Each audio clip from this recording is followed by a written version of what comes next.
성경 말씀 사도행전 19장 1절, 2절, 2절만 읽겠습니다. 사도행전 19장 1절, 2절.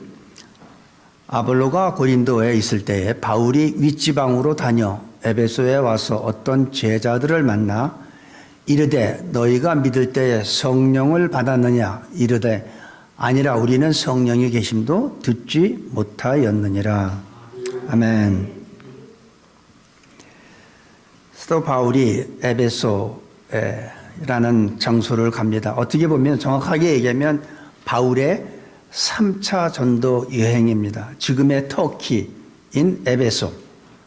그 지역에 가서 예수님 믿는 제자들한테 첫 번째 질문이 너희가 믿을 때에 성령을 받았느냐 이렇게 질문을 합니다. 왜 그랬을까요?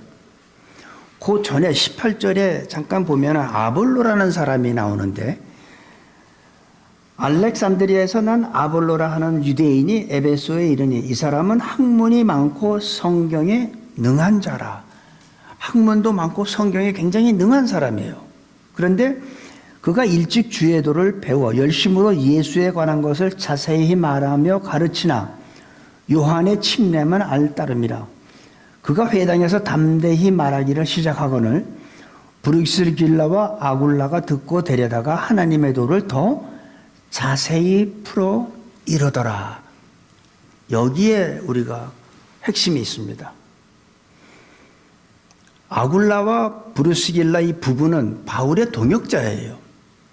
그런데 굉장히 학문이 많고 성경에 능하다는 아볼로, 다시 말해서 회당에서 성경을 가르치는 이 사람의 설교를 듣고 브루스길라 아굴라 부부가 그를 데려다가 아마 성경에 능한 사람인데 뭐를 더 가르칠 게 있겠습니까?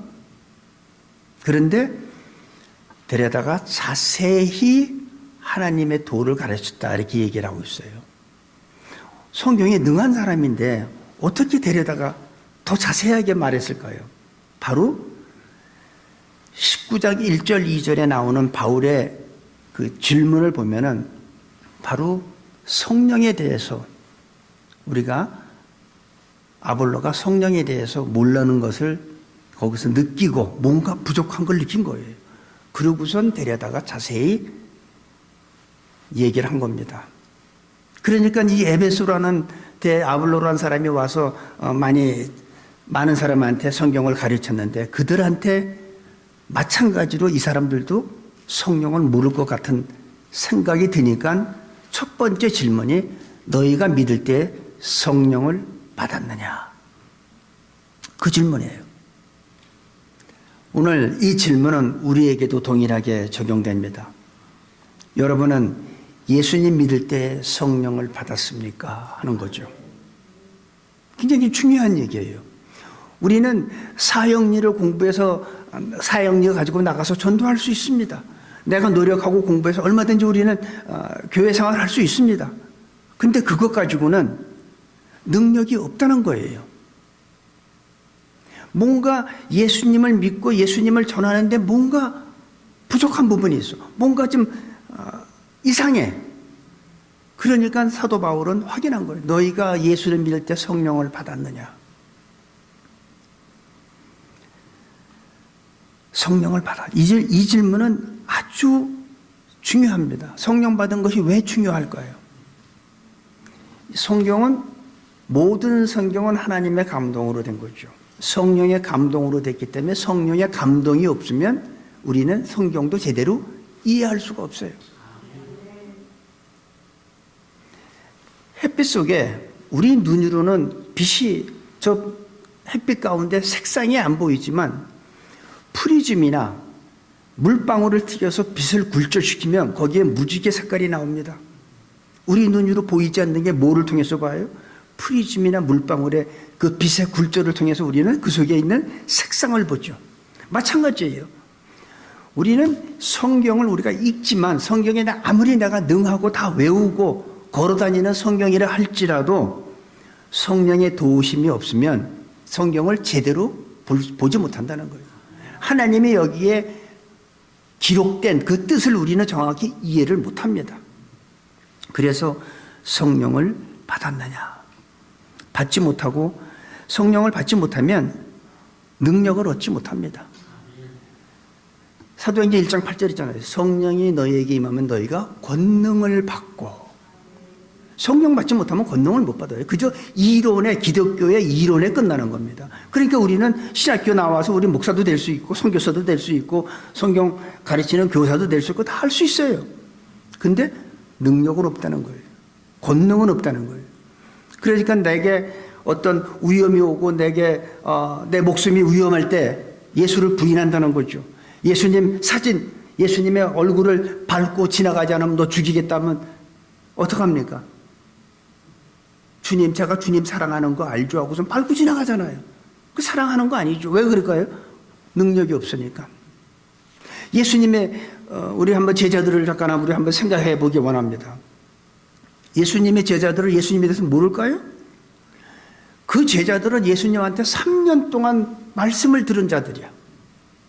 예수님과 함께 생활하고 함께 먹고 함께 자고 기적을 체험한 사람들이에요. 예수님이 십자가에 못 박혀 돌아가시는 거 다 봤어. 3일 후에 부활한 것도 봤어. 부활 후에 40일 동안 같이 또 어울렸어.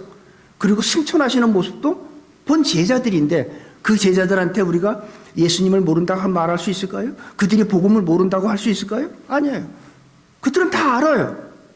그런데 그들이 어땠습니까? 예수님 잡힐 때 다 도망갔죠. 두려워했죠. 왜 두려워했을까요? 성령을 받지 못했기 때문에. 그러니까 오늘 이 말씀은 사도 바울이 질문하는 것은 너희가 예수님을 믿었는데 성령 체험했느냐 이겁니다.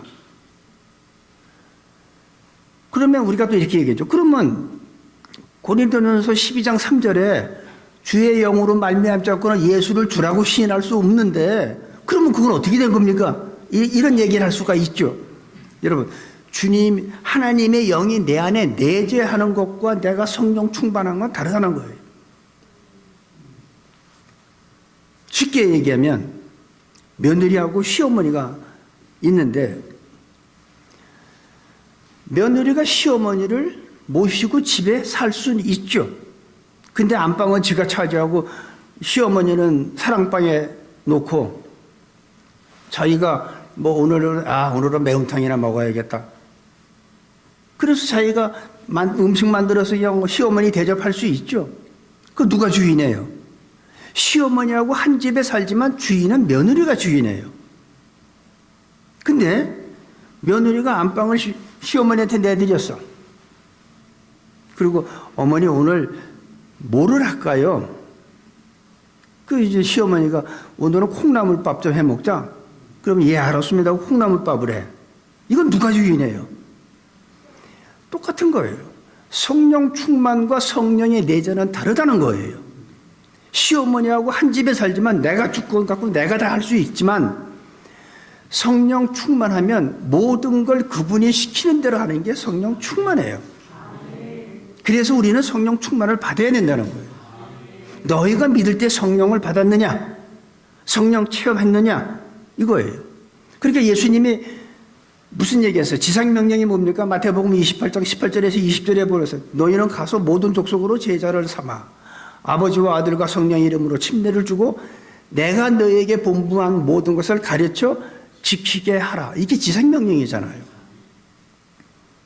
근데 예수님은 승천하시면서 제자들한테 지상명 가라. 가서 모든 세상에서 내가 너에게 말한 그 지상명령을 이행하라. 안 하셨어요. 왜 안 했을까요? 사도행전 1장에 보면 승천하시면서 제자들한테 그랬어요. 너희는 이 성을 떠나지 말고 아버지의 약속하신 성령을 기다리라. 너희가 몇 날이 못되어 성령을 받으리라. 안 보내셨어요. 예수님은 제자들한테 지상명령 하라고 가서 모든 족속 제자 삼으라고 안 보내셨어요. 승천하시면서 하시는 말씀이 이 성을 떠나지 말고 기도하고 기다려라. 그러면 아버지의 약속하신 성령을 너희가 받게 될 거다. 그래서 그들은 열심히 120명이 기도했습니다. 전심을 다해서 기도했어요. 그러니까 급하고 바람 같은 소리가 있었고 불의 혀 같은 성령의 임재함을 이들은 체험하게 된 거죠. 이게 왜 예수님께서는 그런 명령을 했을까요? 너희가 성령 체험하지 않고는 아무것도 못한다는 거예요. 전도도 못하고 맨날 두려워서 도망다니는 사람이 무슨 전도를 합니까? 근데 성령이 임하고 나니까 오순절에 성령이 임하고 나니까 어떻게 됐어요? 변했어요. 그들은 나가서 그 장소에 있질 못하고 튀어나갔어요. 나가서 떠들기 시작했습니다. 오죽하면 사람들이 저 술 취했다고 그랬어요. 여러분, 성령 체험하면 가만히 있을 수가 없어요.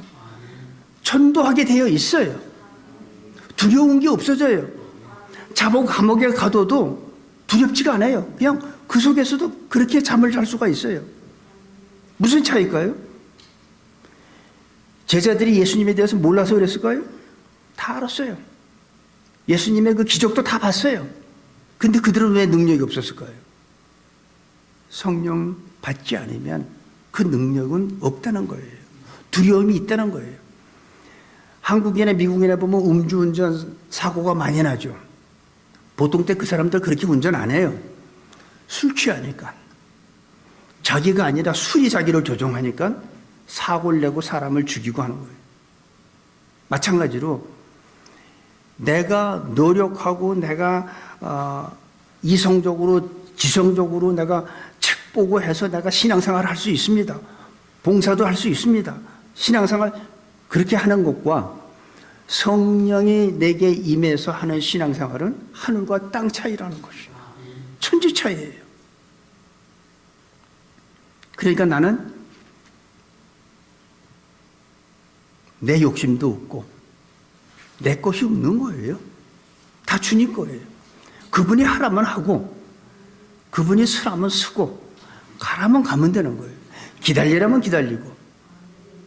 그러다 보니까 이 제자들은 나가서 그 전에 하지 못했던 순교란 것을 하면서 두려움 없이 예수님을 전해가지고 그 복음이 우리한테까지 온 겁니다. 우리들도 이 시간 사도 바울이 우리한테 이 시간 동일하게 질문하는 겁니다. 너희는 믿을 때에 성령을 받았느냐? 받았습니까? 둘 중에 하나죠.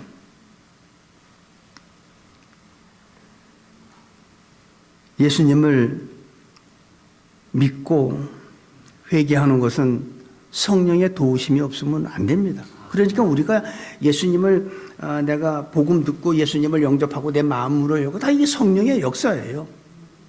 그러니까 성령의 도우심 없으면 내가 회개 못합니다. 하지만 그거는 성령이 내 안에 내재하는 것으로 끝나는 거지. 내가 하나님의 자녀가 되는 거지. 예수님이 내전에서 십자가에서 죽으시고 3일 만에 부활한 걸 난 믿어.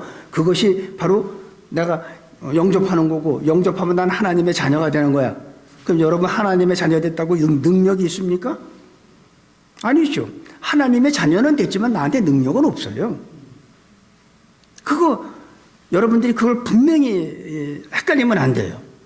성령 충만과 성령의 내재는 다르다는 겁니다. 예수님은 제자들한테 지상명령을 이행하러 세상으로 가라. 그걸 안 하셨다는 거예요. 너희는 여기서 경험할 것이 있다. 그것을 경험하지 못하면 너희는 가서 할 수가 없다. 이 얘기예요.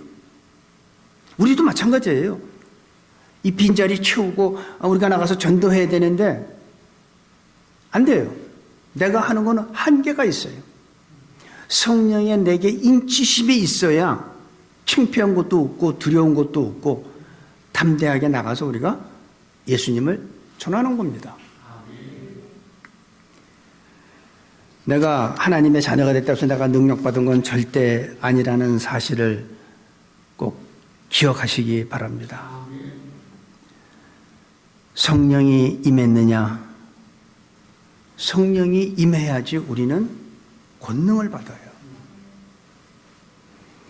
예수님이 세상으로, 우리한테 세상으로 보내서 가서 모든 족속으로 제자를 삼으라고 했는데, 땅 끝까지 이르러 그렇게 하라고 했는데, 성령이 임하지 않으면 그걸 못하니까, 여기서 기도하고 기다려라. 그러면 몇 날이 못 돼서 아버지의 약속을 너희들이 받게 될 텐데 그거 받은 다음에 나가라는 거예요.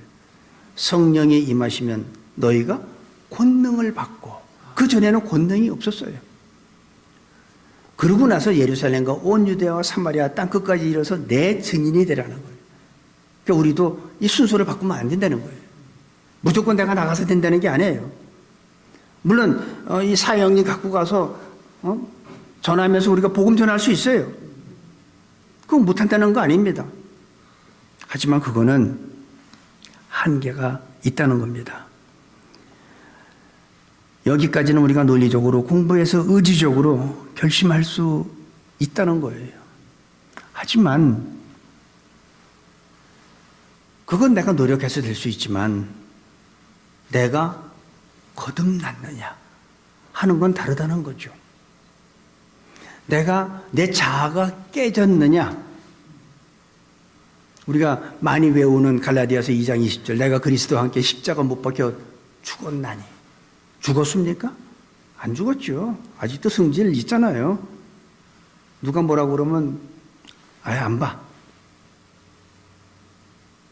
또 특별히 목사들 그러잖아요. 사모님들이 오늘 당신 설교 너무 길었고 너무 뭐 어쩌고 저쩌고 한 얘기 또 하고 그러면 확 짜증나잖아요.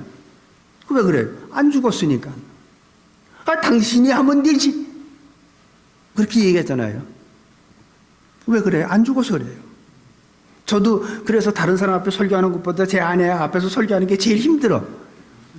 집에 가면서 이제 또 평을 하니까 또 저 사람은 설교를 들어도 아주 그냥 그 대단하신 인터넷에 그런 분 설교를 들으니까 내 설교하고 비교되겠지. 그분은 그분대로 은혜를 받은 거고 하나님의 그 능력 은사 받은 거고 나는 요 정도 그릇에 대해서 은사 받았으니까 다를 수밖에. 내가 진짜 깨졌느냐 이거예요. 내가 깨져야, 내가 죽어야 새로운 사람이 태어나는 거예요. 내가 잠을 자야 아침에 깰 수 있고 내가 죽어야 살아나는 거예요. 내가 죽지 않는 한 나에게 부활은 없습니다. 우리가 구약성경에 보면 사사기 9장 8절에서 15절까지 보면 그 네 종류의 나무가 나옵니다. 하루는 나무들이 나가서 기름을 부어 자신들 위에 왕으로 삼으려 하여 감람나무에게 이르되 너는 우리 위에 왕이 되려 하매 감람나무가 그들에게 이르되 내게 있는 나의 기름은 하나님과 사람을 영어롭게 하나니 내가 어찌 그것을 버리고 가서 나무들 위에 우쭐대리어 한지라. 여기서 감람나무가 나와요. 나의 기름은 얘기해요. 그 다음에 두 번째 나오는 게 무화과 나무가 나옵니다. 나무들이 또 무화과 나무에게 이르되 너는 와서 우리 위에 왕이 되라 하매 무화과 나무가 그들에게 이르되 나의 단곡과 나의 아름다운 열매를 내가 어찌 버리고 가서 나무들 위에 우쭐대리어 한지라. 그 다음에 세 번째로 나무들이 또 포도나무에게 이르되 너는 와서 우리 위에 왕이 되라 하매 포도나무가 그들에게 이르되 하나님과 사람을 기쁘게 하는 내 포도주를 어찌 버리고 가서 나무들 위에 우쭐대리어 한지라. 이에 모든 나무가 가시나무에게 이르되 너는 와서 우리 위에 왕이 되라 하매 가시나무가 나무들에게 이르되 만일 너희가 참으로 내게 기름을 부여 너희 위에 왕으로 삼겠거든 와서 내 그늘에 피하라. 그리하지 아니하면 불이 가시나무에서 나와서 레바논의 백항목을 살을 것이니라 하였느니라. 네 가지 나무가 나오죠. 감람나무, 무화과나무, 포도나무, 가시나무가 나와요. 네 종류의 나무가 나오지만 가시나무는 열매를 맺지 못하는 나무예요.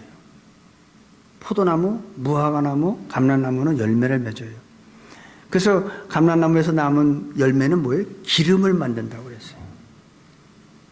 여러분, 기름이 하는 역할이 뭡니까?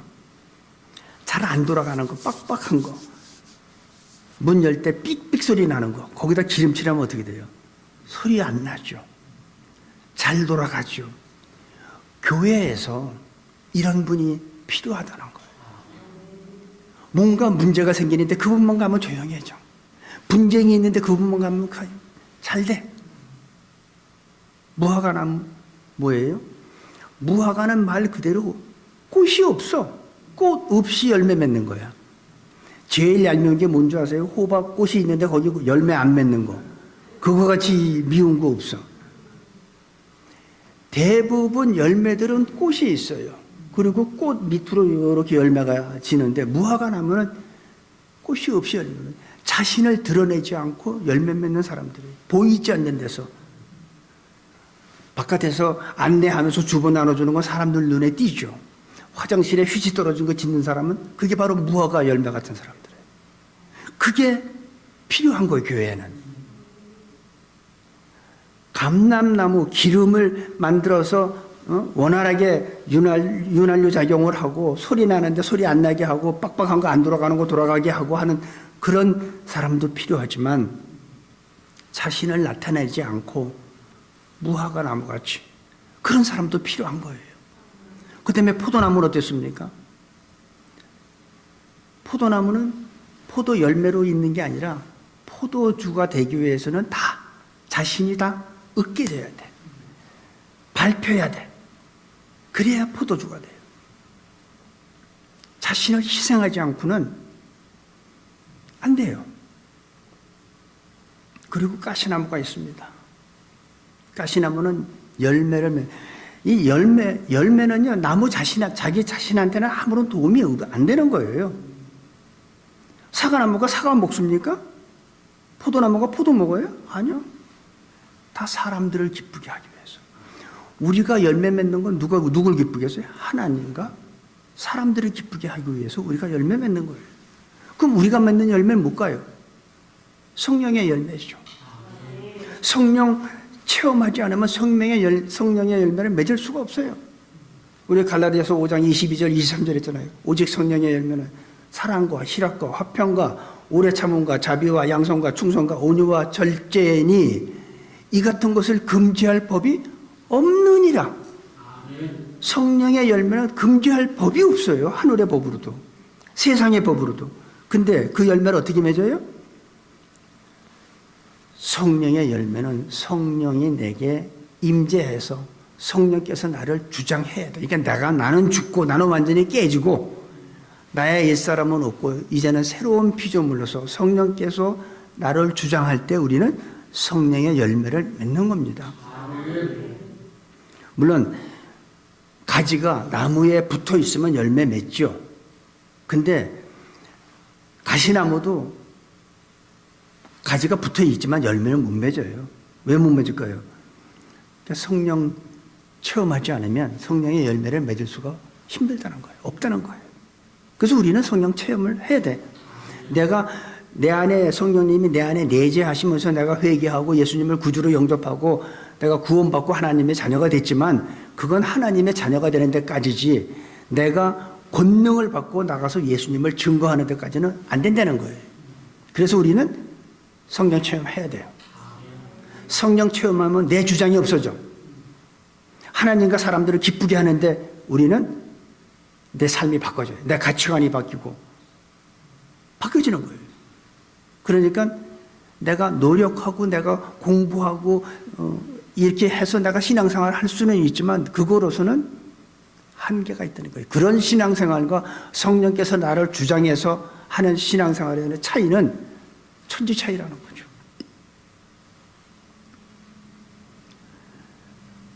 자기가 성령 받았는지 안 받았는지는 기도해 보면 압니다.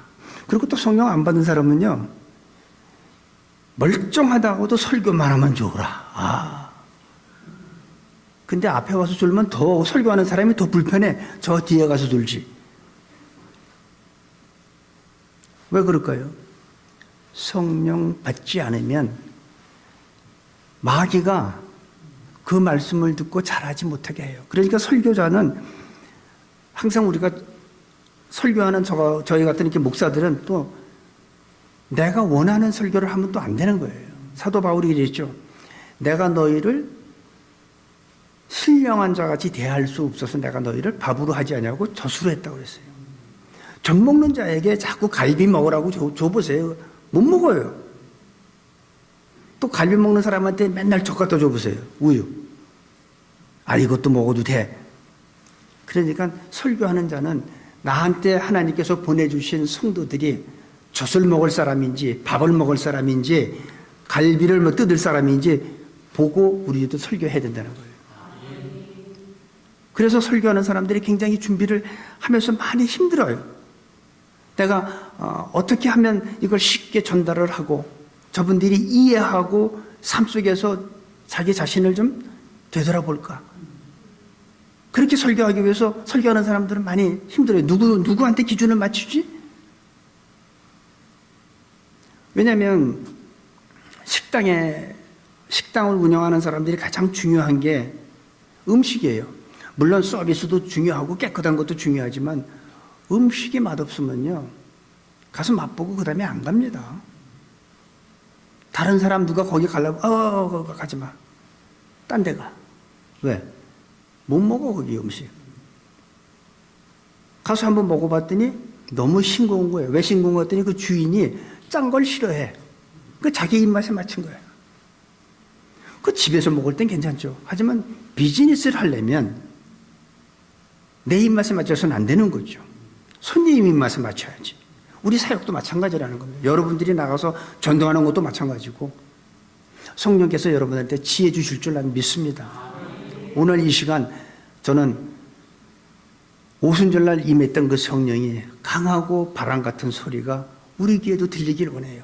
불의 혀 같은 것이 우리 눈에 나타나기를 원합니다. 그래서 우리들도 권능을 받고 남은 신앙생활 능력 있게 해야 될 거 아니에요. 타협하지 말고 두려워하지 말고. 성령 받은 사람들은 그냥 앉아 있을 수가 없습니다. 자기의 과거에, 어떤 사람은 보면 과거에 다 붙잡혀가지고 거기서 헤어나지 못하고 있어요. 맨날 얘기해보면 얘가 옛날에 우리 남편이 나를 그렇게 두드려 팼니 거기서 벗어나지 못하는 사람들이 있어요. 근데 성령 받은 사람들은요, 새 것이 돼가지고 과거에 묶여있질 않습니다. 120명의 이 제자들은, 120명의 성도들은 성령 임하고 나서 그 자리에 있질 못했어요. 밖으로 뛰쳐나갔어요. 자기의 과거에 머물러 있지 못합니다. 180도 달라지는 거예요. 그냥 뛰쳐나가는 거예요. 오죽하면 사람들이 저들 술 취한 거 아니야? 왜? 너무 흥분되어 있으니까.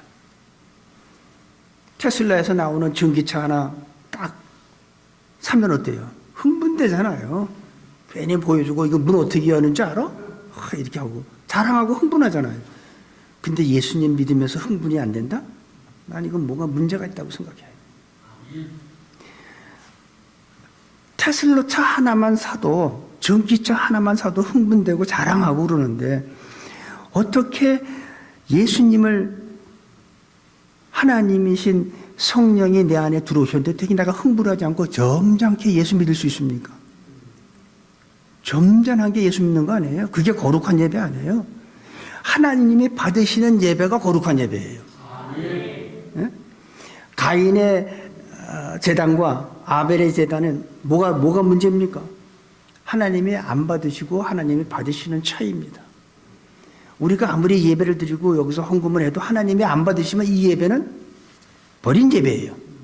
하나님이 받으시는 예배, 그게 중요한 겁니다. 찬송 부르는 것을 보면 또 다릅니다.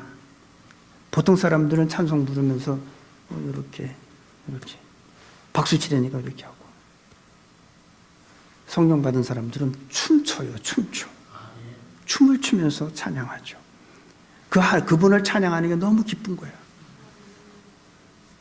나 같은 사람이 그 존귀하신 그런 분한테 찬양을 올려드릴 수 있다니, 내 찬양을 받으시다니 감격스럽잖아요. 여러분들을 자녀로 삼아준 게 얼마나 감사합니까? 저 같은 사람을 목사로 쓰는 게 얼마나 감사합니까? 놀라울 따름이죠. 감격과 기쁨이 있어야 합니다. 그리고 전도를 하고 싶어서 어쩔 줄 모릅니다. 만약에 우리가 예수님을 믿으면서도 조용하고 흥분이 안 된다면 문제가 있는 거고 영적으로 병든 거라고 생각해도 저는 틀리지 않다고 저는 봅니다.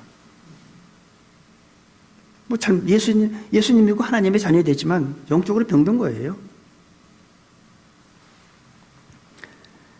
예수를 믿어도 이렇게 다릅니다. 성령 받은 사람은 선교에 관심이 있어요. 왜? 주님이 원하는 거니까. 근데 성령 받지 못한 사람은 사회 참여에 관심이 많습니다. 선교에는 관심이 없고 인권, 어떤 정치 그런 데 관심이 많죠. 도덕적인데 윤리적인데. 도덕적이고 윤리적인 거 따지면요, 나쁜 짓 한 사람은 교회 못 와요. 저 사람 전과 사범인데 내보내. 그럼 되겠습니까? 그런 사람이 와서 예수 믿고 변해야지. 성령 받은 사람과 안 받은 사람의 차이예요. 여러분 잘 보세요. 목사님들도 이 세상에 많지만 선교에 관심이 있는 목사님이 있는가 하면 사회 참여에 관심이 있는 목사들이 또 많아요. 무슨 차이일까요? 성령 받은 것과 받지 않은 것의 차이라고 저는 감히 말씀을 드립니다. 한 영혼이 변하는 것에 대해서는 별로 관심이 없습니다. 하지만 내 이름이 신문에 나는 것은 굉장히 관심이 많아. 선교비 보내는 데는 인식한데, 아주 인색한데 내 이름의 신문에 나고 내 사진이 신문에 나기 위해서는 많은 돈을 갖다 사회에 기부해도 아깝지가 않아요. 무슨 차이일까요? 성령 받고 안 받고 차이예요. 저는 그렇게 얘기합니다.